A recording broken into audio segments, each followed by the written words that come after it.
I just wanted to make sure that you listeners are listening to the Drapedomaniac podcast on doayamedia.com. You are, right?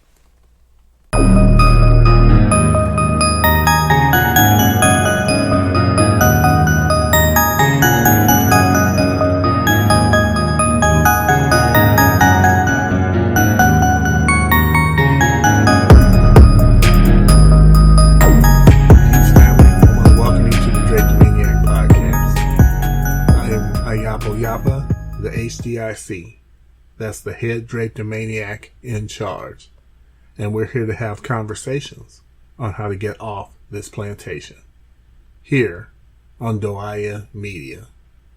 If you're not listening to us on Doaya Media and you're listening through YouTube, I would ask that if you can, that you go to the Doaya Media website and then find the Drapedomaniac podcast. It's not hard to find, and listen through that site, because presently what we're trying to do is to build our platform and control our narrative. That's my suggestion. So I'm here today or tonight, whenever you're listening, or as my wife would say, good afternoon, good morning, good afternoon, good evening. I'm here today to talk about the elephant that I feel is in the room. Before I do that, I want to give a little context. We have a lot of conversations among our people, black people, ADOS, Doaya, Descendants of Enslaved Africans in America. And the conversations pretty much are about what to do about the disparities in the system that affect us. I know that ADOS talks a whole lot about the wealth gap between black people or ADOS people and the rest of America, in particular white America.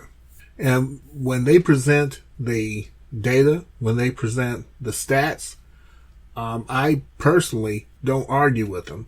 I've researched them myself, and they pretty much are exactly what they're presented to be. And it shows this disparity. So what is suggested by members of the ADOS movement is that there needs to be some kind of politics or some kind of a political solution to this problem. A solution in which the government is compelled to not only give American descendants of slavery a level playing field, but to also give us a position in which we have favor, a position in which we have advantage.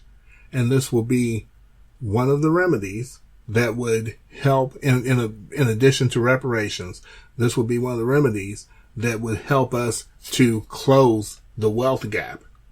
In theory, that seems perfectly viable to me. It seems perfectly reasonable to me.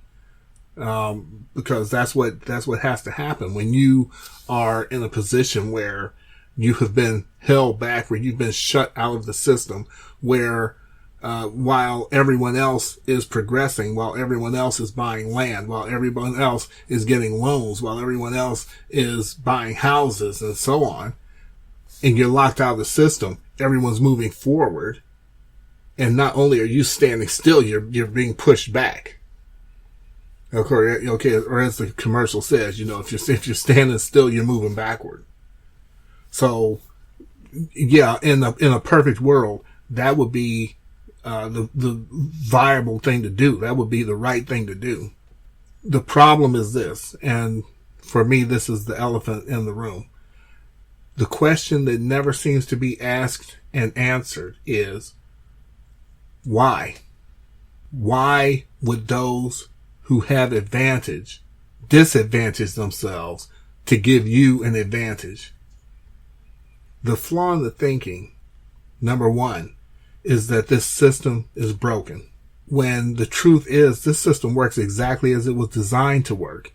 I have said before that us going to the government or going to the people who are at the top of the system of white supremacy and say, we need to fix this system. would be tantamount to a bunch of mice coming up to me saying, you have all these traps all over the floor and we're getting killed in them and you need to fix it because this is a problem. Your system is broken. It's not working for us. To which I would look at the mice and say, what are you talking about? This is working exactly the way it's supposed to work. Those traps are there to kill you. Now, yeah, to you it's broken because you're getting killed in them. To me, they're working exactly the way they're supposed to be working. And there is no reason for me to take those traps up because they're doing what I need for them to do, which is to get rid of you.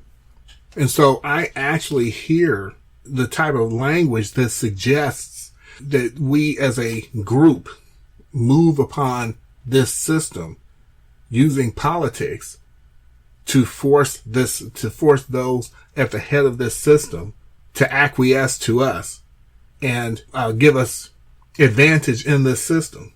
The bigger problem with that is that even by the admission of ADOS, this system runs on our failure. This system cannot exist intact without us losing.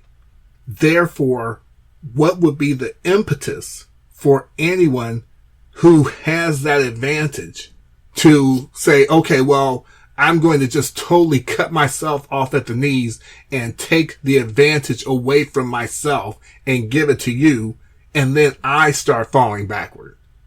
That makes absolutely no sense whatsoever. And I'm beyond surprised that no one seems to see that. And when I say that, I mean like in the ADOS movement. How can you not see that? How can you not see that you're asking or demanding that someone take themselves out of having the advantage and giving you the advantage to their detriment? It doesn't make any sense whatsoever. Why would they do that? Why would they do that? The system was created to benefit them. The benefits all come from our pain. Why would they stop? Why would they stop that? The other thing is that there are always these discussions, or all these discussions about political force being applied. During the last two presidential debates, ADOS was virtually not even mentioned. And then Joe Biden was directly asked about reparations for ADOS, and he goes into this diatribe about immigrants. I think I may have said this before, but it's like if you have a football game going and you have a team that's going into, the second half and they're one touchdown up, and then just before the end of the second half or the end of the second quarter, the other team scores, and now they're both, they're both equal again. For all intents and purposes, you're back at zero. And so what I'm saying is that if you have candidates who all ignore ADOS, all ignore our people, then basically they're all at zero. Because you don't have any kind of a bargaining chip. You can't say, well, I'm going to support this one, and then if this one supports me, I'm going to support them, and that will put them in front. Well, what if all of them agree not to pay any attention to you? That puts them all flush, and you have no power. They just zeroed you out. My point being that the only solution for our people is to separate and to do things for ourselves. Now, when it comes to the quote unquote do for selfers, we're ridiculed and reviled, and basically it's said that we I'll put it like this: we're put into the same category as bootstrappers, but we're not in the same category as a bootstrapper. A bootstrapper is someone who's saying, lift yourself up by your own bootstraps and move up in this system, and you can achieve the American dream. Whereas pro-black people who seek to separate aren't trying to achieve the American dream. We're not trying to be part of this materialistic system. Yes, we're trying to survive. Our goal is to survive.